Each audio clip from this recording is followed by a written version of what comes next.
Thank you. Thomas Jefferson, who by most historical accounts is the historical godfather of the human rights movement, reportedly declared to his fellow American revolutionary Benjamin Rush in September 1800, quote, "I have sworn upon the altar of God eternal hostility against every form of tyranny over the mind of man." These words are etched in stone on the dome of the Jefferson Memorial in Washington, D.C.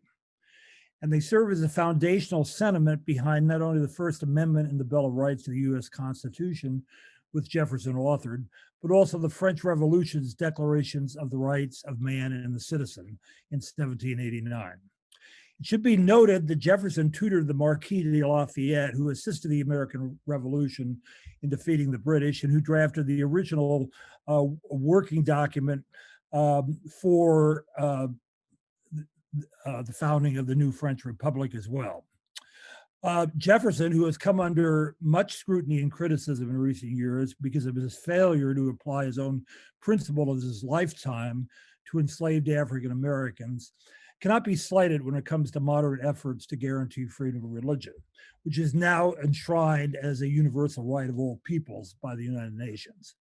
Jefferson did not merely list religious freedom as one of many similar and variously prioritized rights that he in the Declaration of Independence characterized in grandiose terms as inalienable and endowed by nature and nature's God. Religious freedom was the most fundamental of rights, with free speech mainly a derived subset, because it was designed to ensure that governments of all kinds, even democratic ones, would not compromise or burden the consciences of its citizens.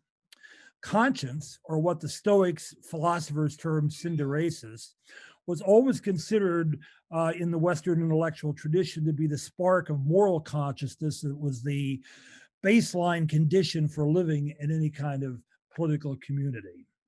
You cannot have freedom of conscience without freedom of religion. And if you don't allow freedom of conscience, you deny the very possibility of any meaningful form of political association other than brute tyranny. Tyranny over the, quote, mind of man straightaway sets the scaffolding for a more obvious tyranny over the bodies and livelihoods of human beings, no matter what political community they're in. The human mind was designed by God, Jefferson believed, following Aristotle, to achieve maximal happiness, which is why he substituted the phrase life, liberty, and the pursuit of happiness for the familiar wording of John Locke a century earlier, life, liberty, and property. Prior to Jefferson, human rights language had always been couched in the idiom of historical group privileges that demanded some broader conceptual authority. If a right per se, as the philosopher Hegel put it, is, quote, freedom that requires recognition, the recognition of new human rights, including the acknowledgement of what in the 20th century came to be known as social rights, which nowadays include even certain rights to express gender or social identity. The advance of human rights has always emanated from this largely religious set of assumptions. So in many ways, if you want to look historically or genealogically, you can say that the right to religious freedom is the foundational of all rights.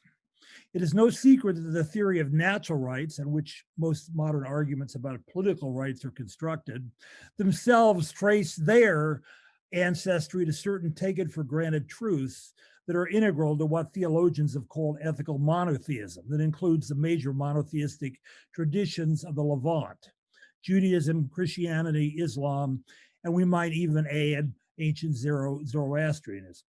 But as human rights scholars have noted, also Buddhism, Confucianism, and so forth in Asia have what might be considered very profound cores of what can be interpreted as ethical monotheism. Thus, freedom to follow in the moral path decreed by an illimitable one true God not merely requires ultimately political freedom of conscience, it makes moral politics, which as far as back as the Greeks has proven to be the case, the quintessence of politics overall. Although it's true that the Universal Declaration of Human Rights in 1948 was promulgated primarily by a European-denominated UN. It was in many respects a kind of pragmatic as well as opportunistic recoil to the horrors of the Holocaust, and with the unconscionable abuses witnessed by an ascendant world fascism. Even so, it's also true that the same milestone in the evolution of international legal doctrine has served to disembed the right to religious practice from the arbitrary grant of state recognition and transform it into a means of universal leverage to liberate both the minds and bodies of the entire world population. So if I could just add my one more sentence here. Religious rights pertain to the freedom of the self-conscious human beings to understand who they are in the most profound sense. An understanding no prohibition of the freedom of speech can abridge. That is why the last segment of my 2015 book, Force of God, I make the case that all revolutions, even so-called secular revolutions, are in a certain manner of speaking revolutions of the saints, that they spring from a certain transcendental prompting, a religious calling, which in turn amounts to the force of conscience, the categorical imperative of a unrestricted conscience.